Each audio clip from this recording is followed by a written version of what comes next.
Buenas noches. La siguiente clase corresponde a otro tejido conectivo muy especializado. Incluso existe controversia entre los expertos en que si verdaderamente el tejido sanguíneo es parte del tejido conectivo. Si bien tiene células, tiene sustancia, es difícil poder establecer dónde se encuentran las fibras.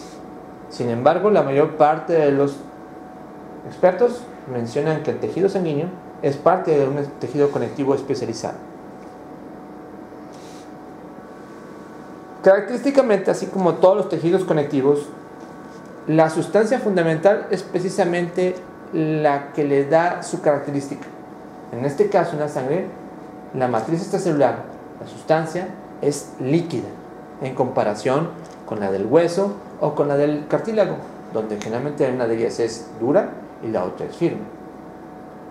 ¿Dónde se encuentra? Se encuentra a nivel del aparato cardiovascular. En el interior de los vasos sanguíneos, en el interior del corazón, se encuentra la sangre y tiene una circulación. Está compuesta por células y matriz celular, como ya mencionábamos, en este caso sustancia fundamental que corresponde a el plasma. Como dijimos ya, es líquida y tiene un color característico, rojo, la cual se lo da precisamente el componente de hemoglobina, que es una proteína coloreada.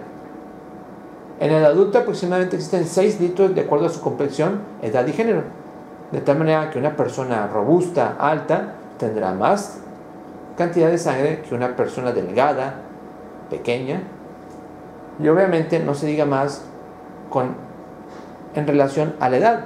Un niño pequeño tiene mucho menor cantidad de sangre que un adulto de 70 kilos de peso. Aproximadamente forma el 7 al 8% del peso corporal y la sangre se encuentra impulsada dentro del aparato cardiovascular precisamente por el corazón a manera de una bomba que se está eyectando sangre hacia todo el aparato circulatorio. ¿Qué funciones tiene? Prácticamente es la del transporte. Transportar ya sea principalmente oxígeno y dióxido de carbono, así como otras sustancias nutritivas o nutrientes, así como productos del catabolismo celular, productos de desecho que tienen que ser eliminados en alguna parte, algunos órganos. También aquí se encuentran vaciadas todas las hormonas de las glándulas endócrinas que vimos anteriormente, así como otras sustancias como son lípidos, carbohidratos, proteínas. Dentro de algunas proteínas está también el mantenimiento de la hemostasis, o sea, la coagulación, y también de la homeostasis, el mantenimiento hidroelectrolítico y el pH. Otra importante función es la de la protección. En este caso, porque dentro de la sangre se encuentran las células, los glóbulos blancos, los leucocitos, que nos protegen a nosotros contra infecciones, así como algunas proteínas del plasma, como corresponden a los anticuerpos. Esta es una imagen donde vemos un tubo de ensayo, donde vemos en su interior la sangre con este color característico. Ahí tienen una imagen donde vemos la relación que existe entre lo que es el plasma, que ustedes ven aquí, junto con las células que están acá abajo. Si nosotros sacamos sangre de la vena y la dejamos en un tubito como este y la dejamos reposar unos 20 minutos, poco a poco vamos a ver cómo es que se separan estas dos zonas. Una de ellas, la que queda arriba, que corresponde al plasma, que es un líquido amarillento, claro, y una porción más abajo que corresponde a las células rojas, en este caso eritrocitos, que como tienen más peso, se van a la profundidad. Del lado derecho vemos cómo está la relación entre plasma y los elementos celulares, correspondiente a la mayor parte de la sangre al plasma. En este caso, el mayor elemento que se encuentra aquí es el agua. Así mismo como otros elementos como son iones, proteínas, carbohidratos, etc. Los elementos celulares forman un 45% del total de la sangre. Y ustedes observen ahí que hay diferentes tipos de células. Los glóbulos rojos, o también llamados eritrocitos, los leucocitos, o también llamados glóbulos blancos, células blanco, y por último las plaquetas. Del lado derecho de cada tipo de célula vemos la cantidad que existe por milímetro cúbico o por microlitro y las funciones. Este es un frotis de sangre periférica donde observamos la relación que guardan las células dentro de la sangre. Como ustedes podrán observar, la mayor parte de las células que se ven en un frotis son eritrocitos.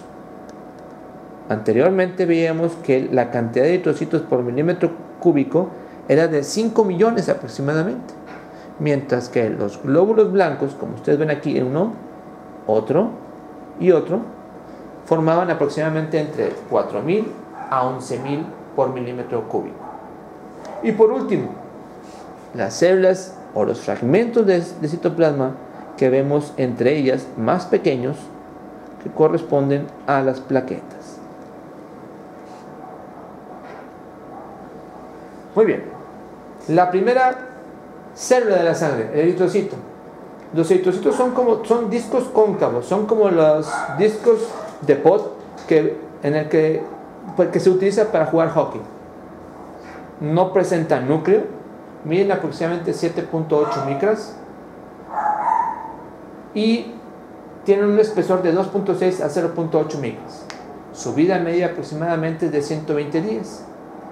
Son deformables de tal manera que estas estructuras de 7.8 pueden pasar a través de vasos muy pequeños de 5 micras. Provienen también de la médula ósea y se dedican al intercambio de oxígeno y CO2.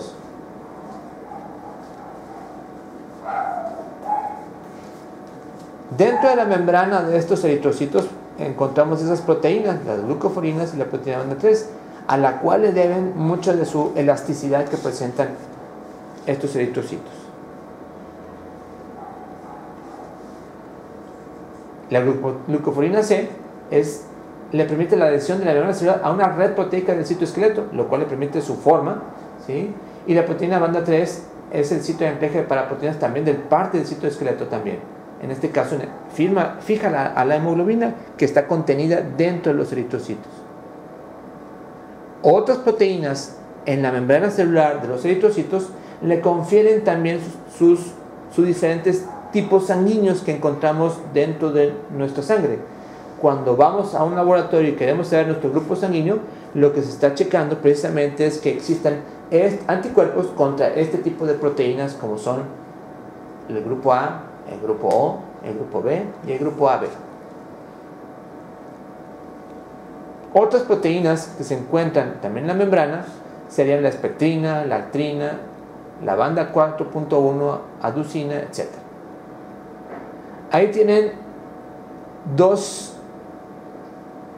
tres fotografías donde observamos cambios a nivel de eritrocito. Estas células, en vez de ser discos bicóncavos, son unas esferas. Se han llamado esferocitos porque no tienen una porción central hundida, sino que son totalmente esferas, como una esfera de Navidad. Eso las hace también muy frágiles, así como esta otra, donde observamos células que tienen una conformación que parece ser la de una elipse. Estos se llaman eliptocitos. Ahí tienen ustedes observando las diferentes proteínas dentro de la membrana plasmática del eritrocito, ¿sí? Y su relación con el citoesqueleto. Estas células, al no tener esta conformación o al tener problemas en esta conformación, vamos a tener diferentes formas de la célula que pueden también estar alteradas o que pueden alterar su flexibilidad y romperse cuando pasan a través de pequeños espacios y ocasionar una hemólisis. Ahí tienen ustedes el eritrocito, donde se encuentra lleno de esta proteína llamada hemoglobina. Cada eritrocito aproximadamente tiene 200 millones de moléculas de hemoglobina. Cada molécula de hemoglobina carga 4 moléculas de oxígeno. Todo su citoplasma se encuentra lleno de esto. Dependiendo del tipo de cadenas que tenga la hemoglobina, en este caso una hemoglobina del adulto tiene cadenas beta y cadenas alfa, y obviamente tiene 4 moléculas de hierro. Hay diferentes tipos de cadenas: alfa, beta, gamma, delta. La del adulto es alfa, beta, pero también en el feto hay un tipo de hemoglobina diferente, que tiene cadenas alfa y cadenas gamma. Otro tipo de hemoglobina del adulto menos frecuente sería la alfa y la delta, que se encuentra en menor cantidad. Pero la gran variedad de hemoglobinas que podemos presentarse, también obviamente nos hace tener ciertos padecimientos, como la hemoglobina S en la enfermedad de células falciformes, la cual hace que la célula adopte formas como una hoz y que posteriormente puedan romperse y formar hemólisis. Y así como otra cantidad de hemoglobinopatías que son muy abundantes y que no voy a hablar de aquí. La siguiente célula son los glóbulos blancos. Les había dicho yo que aproximadamente tenemos entre 3.500 a 10.500 células por milímetro cúbico. Se clasifican en aquellas células que tienen gránulos o que no tienen gránulos. Esto no es porque en la circulación los gránulos nosotros los podamos ver. Cuando nosotros hacemos un frotis y no lo teñimos, las células, los glóbulos blancos, no se pueden diferenciar si tiene gránulos o no. Solamente es cuando hacemos una tinción, por ejemplo, una hematoxina de Harris, o le agregamos Pappenheimer, nosotros podemos ver o evidenciar precisamente estos gránulos. Las células que contienen gránulos se llaman neutrófilos, eosinófilos y basófilos, mientras que aquellas que no presentan gránulos aparentes se llaman linfocitos y monocitos. La primera de las células de los glóbulos blancos, de las células con gránulos, se llama neutrófilo. Son los más abundantes y son los granulocitos más comunes. Miden aproximadamente entre 10 a 12 micras y representan entre un 50 a un 60% de los leucocitos. Característicamente, a estas células se le ha llamado polimorfonucleares debido a la forma, a las múltiples formas que tienen sus núcleos, dando a parecer como si estuvieran varios núcleos o un núcleo multilobular. Dentro del citoplasma existen gránulos, nada más que no es posible que se tiñan ni con una con un Wright o con un Romanowski, Pappenheimer o hematoxina de Harris. Y es característico que en las pacientes femeninas nosotros podemos observar este cuerpo de Barr, que no es más que una pequeña prolongación del núcleo en forma de bastón. Las células son móviles. Estas células participan en los procesos inflamatorios, como después van a ver en patología. Y dentro de su membrana celular, ahí se encuentran selectinas e integrinas, así como otro tipo de sustancias que son parte del proceso de inflamatorio, en el cual hay reconocimiento de células y también pueden presentar o pueden llevar a cabo o eliminar o secretar factores para que exista una quimiotaxis.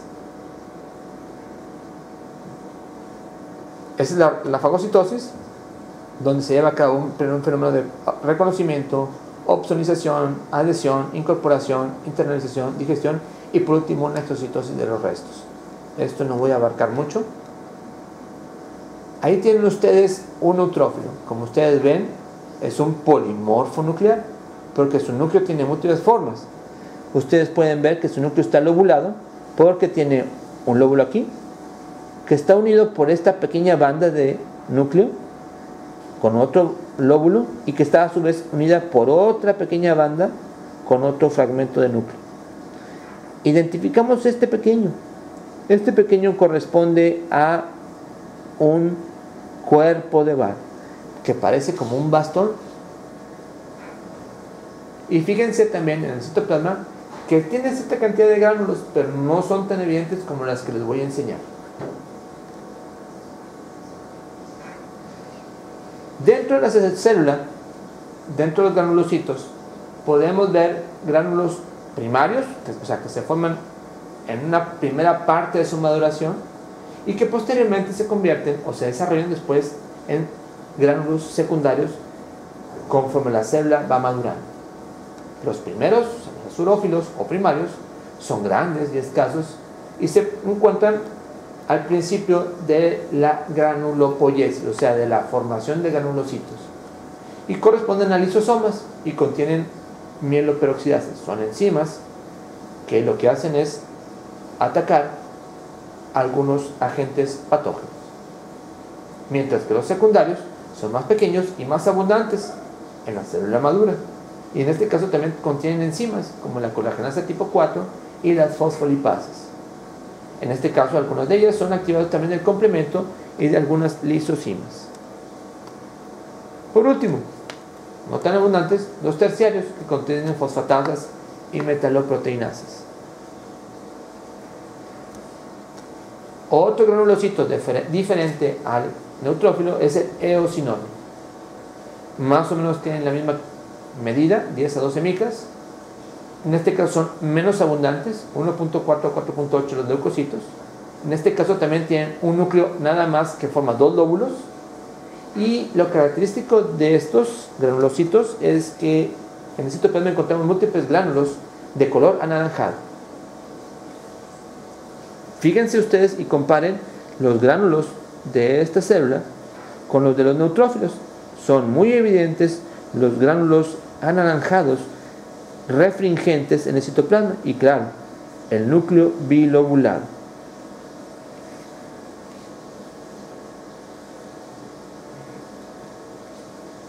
¿Por qué se ven los gránulos de esta manera? Lo que pasa es que los gránulos a nivel de los eosinófilos contienen cristales que le permiten esa refringencia y están compuestos por proteína básica mayor, una proteína catiónica del eosinófilo, peroxidasas, neurotoxinas, pero también tienen histaminasas, adisulfatasas, colagenasas y catepsinas. Esto las hace reaccionar ante ciertos patógenos muy característicos como son los agentes parasitarios. Otros gránulos, los azurófilos, no son más que lisosomas como los que he mencionado anteriormente en el neutrófilo y contienen hidrolasas ácidas lisosómicas. Otra célula es el basófilo. Estas son las menos abundantes, miden también entre 10 a 12 micras.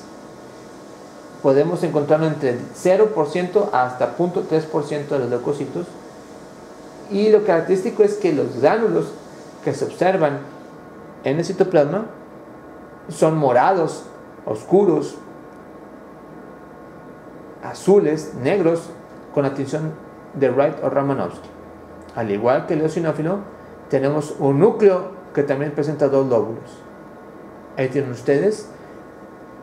Los gránulos del basófilo son totalmente oscuros y no permiten observar el núcleo, de tal manera que es como si lo estuvieran ocultando. También tienen gránulos específicos, fíjense una cosa interesante, tienen heparina, es un anticoagulante, la histamina, que es una amina vasoactiva que produce vasoconstricción, que produce vasodilatación y contracción del músculo liso, paransulfato, leucotrienos y gránulos inespecíficos que corresponden solamente a lisosomas, y en ellos encontramos hidrolasas ácidas lisosómicas. Ya habiendo hablado de todos los granulocitos, vamos a ver aquellos que no tienen gránulos, los agranulocitos. En este caso, el principal representante de todos estos es el linfocito. Son células que funcionan en el sistema inmune, son células inmunológicas y se encuentran también en el sistema linfático. En el sistema linfóide vamos a poner asociado a órganos linfoides como los ganglios linfáticos, como lo es el timo, como es el vaso. Son los granulocitos que dije, son los más numerosos.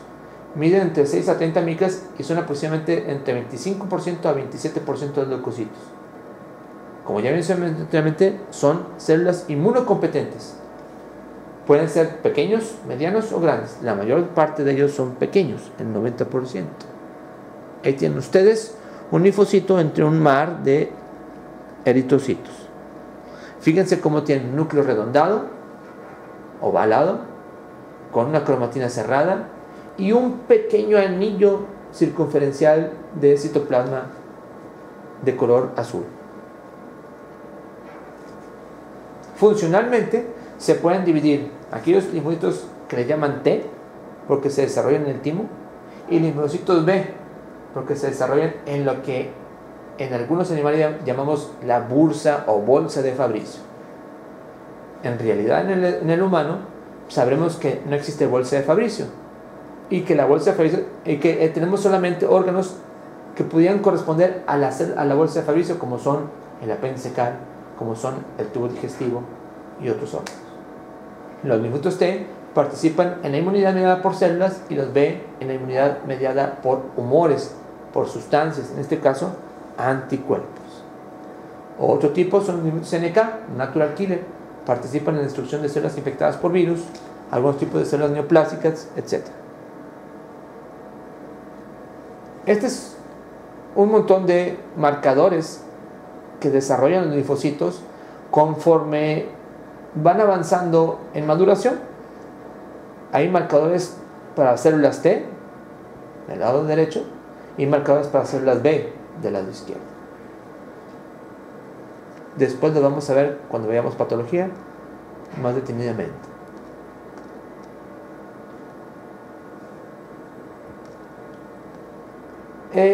Las células linfocíticas en un frotis de sangre no pueden ser reconocidas como T o como B.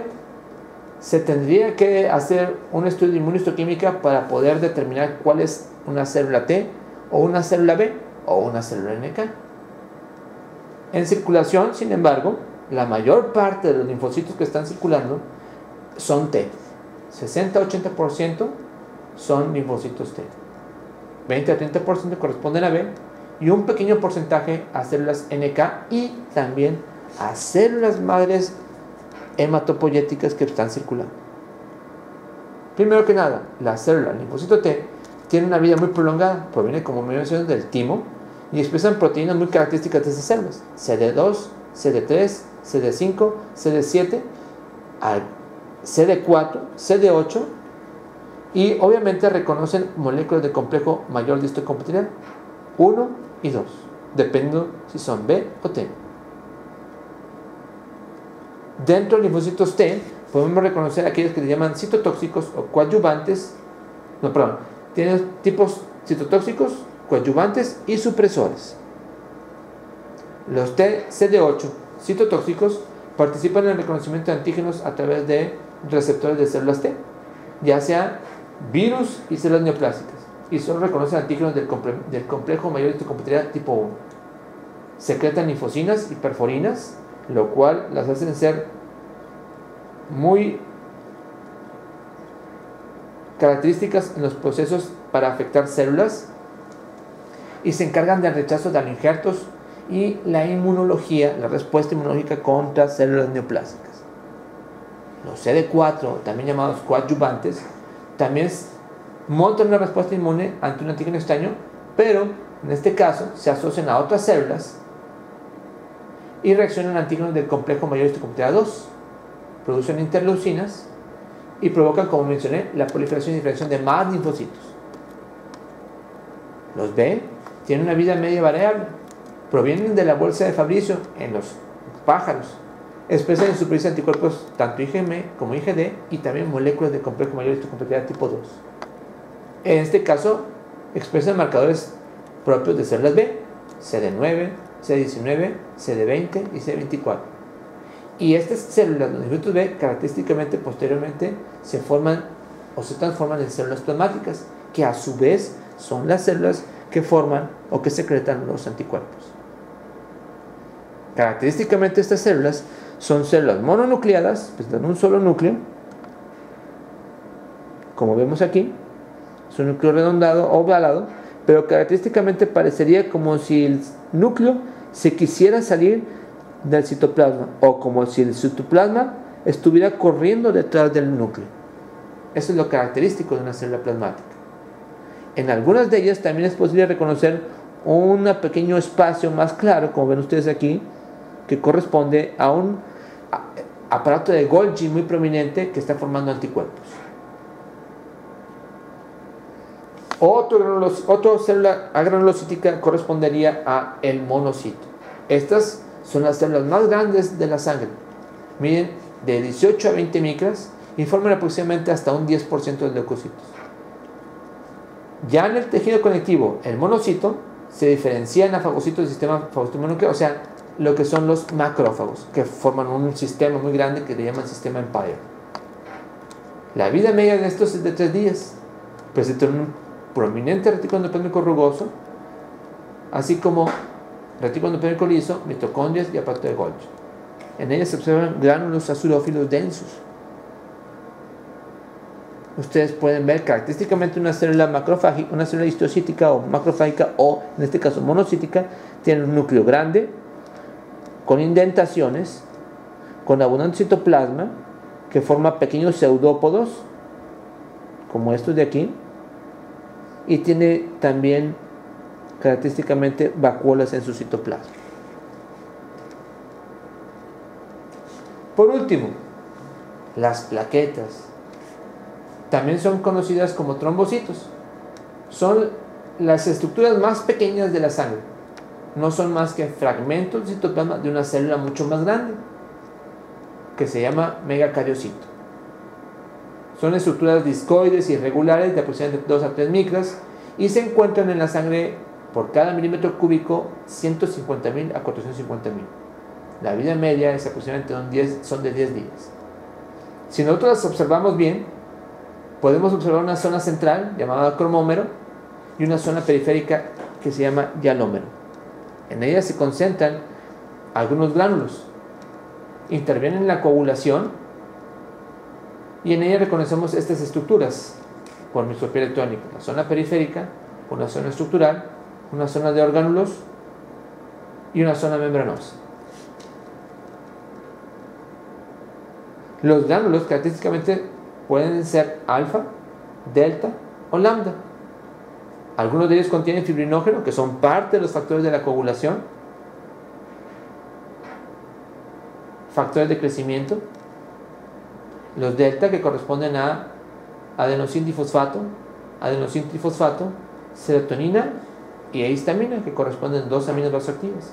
Y los lambda, que son lisosomas con enzimas también hidrolíticas. Ustedes los podemos observar aquí. Son las estructuras más pequeñas entre los eritrocitos. Esta es una fotografía de una microscopía electrónica de una plaqueta, donde observamos la irregularidad de la célula. No tiene núcleo y las demás son puros gránulos. Esta es una bolsa que contiene un paquete plaquetario. Es característico este color amarillento. Finalmente, el líquido que se encuentra, la sustancia fundamental entre las células, es el plasma. Es un material extracelular líquido. Mencionamos que el 90% del plasma está constituido por agua y el restante, 10%, por solutos. En ellas encontramos proteínas, gases, electrolitos, sustancias nutritivas y otras sustancias. El plasma contribuye a la homeostasis o al mantenimiento del medio ambiente externo de las células. Encontramos proteínas como la albúmina, se sintetiza en el hígado, proporciona la presión coloidosmótica y es la segunda proteína más abundante. La segunda proteína más abundante sería, después de la albúmina, sería la globulina, que está constituida en los anticuerpos, o sea, los gamma globulinas. El resto de las otras globulinas se encuentran trabajando como transportadoras de sustancias. Otra proteína sería el fibrinógeno, que es la más grande de todo el plasma. Se sintetiza en el hígado y participa en la cascada de coagulación. La diferencia entre plasma y suero es que el suero no tiene factores de coagulación solamente. Muy bien. ¿De dónde provienen todas estas células sanguíneas? Provienen de células madre hematopoyéticas. Y de aquí nos pasamos a un proceso por el cual se obtienen o se forman todas estas células maduras que ya vimos anteriormente. Se llama hemopoiesis. ¿Dónde se lleva a cabo la hemopoiesis? En la médula ósea roja. En un inicio, la médula ósea estamos hablando de la tercera semana de gestación, se ubica en el saco vitelino. Poco a poco, la hematopoiesis o la médula ósea se empieza a establecer en otros sitios, como en el hígado, ya en el segundo trimestre. Y por último, finalmente, el proceso hematopoyético se sitúa ya en donde debe de quedar en el adulto, en la médula ósea. Para poder explicar cómo se forman las células sanguíneas, hay dos teorías diferentes. Una, la monofilética y la polifilética. La más aceptada es la monofilética, donde todas las células hematopoyéticas provienen de una sola célula madre pluripotencial. Tiene un marcador CD34, tiene receptores superficiales para citocinas y factores de crecimiento específicos. Esta, a su vez, da origen a todas las unidades formales de colonias, ya sean linfoides o mieloides, quien a su vez da origen a todas las células del linaje, eosinófilos, basófilos, granulocitos, macrófagos, etc. Ahí tienen ustedes las diferentes líneas celulares que van a dar con las células más diferenciadas, con las células más maduras que están en esta porción. Tenemos arriba la serie de tipo plaquetaria, donde vemos el megacardioblasto, megacariocito y por último las plaquetas. Tenemos la serie eritroide, que empieza con un eritroblasto, que posteriormente se convierte, de acuerdo a su citoplasma, en eritroblasto basófilo, después policromatófilo y por último ortocromático. Eritroblasto basófilo o basofílico, eritroblasto policromatófilo, eritroblasto ortocromático, reticulocito y eritrocito maduro. Fíjense entre estas dos fases cómo la célula previa, el eritroblasto ortocromático, presenta casi el mismo color que el eritrocito normal, nada más que tiene núcleo. Y en el reticulocito ya solamente hay fragmentos del núcleo que posteriormente es expulsado cuando el eritrocito sale de la médula ósea hacia la sangre. En la porción central vemos la serie granulocítica, o sea, las células con granulocitos. Como ustedes pueden ver, algunas de ellas presentan gránulos neutrófilos, gránulos basófilos, gránulos eosinófilos y el neutrófilo. Todas ellas pasan de lo que es el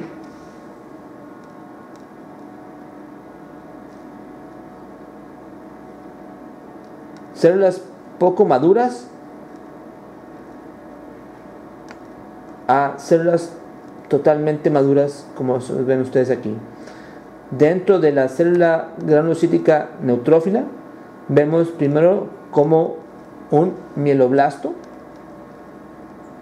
aquí, que va a un promielocito, a un metamielocito, a una banda y posteriormente a un segmentado. Otra vez va de un mieloblasto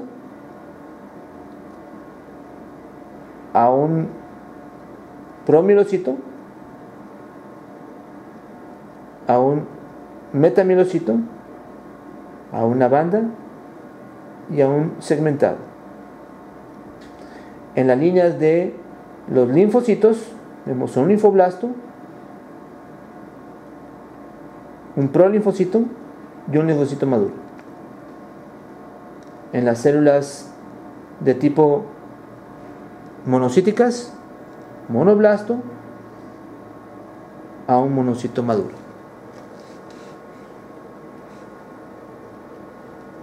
Ahí tienen ustedes las diferentes líneas: proeritroblasto, eritroblasto basófilo, eritroblasto policromatófilo y posteriormente ortocromático, después reticulocito y al final a un eritrocito maduro. Ahí tienen ustedes las diferentes pasos. En la granulopoiesis, mieloblasto, promielocito, mielocito, metamielocito, banda y segmentado. En la monocitopoiesis encontramos el megacardioblasto, pero este sería en la formación de plaquetas. Sería el megacardioblasto, el megacardiocito y la plaqueta. En la linfopoiesis tenemos a la célula madre linfopoietica T, de la médula ósea, posteriormente se pasa al timo. Aquí fíjense cómo en la linfopoiesis se inicia en la médula ósea, pero posteriormente se tiene que cambiar a otros órganos linfoides, como por ejemplo en este caso el timo, ¿sí? O a otras estructuras de tejido linfoide, como son por ejemplo el vaso, como es también la médula ósea, o como son los tejidos linfoides asociados a mucosas, donde se puede decir que son la parte de la bolsa de Fabricio. Muchas gracias, es todo.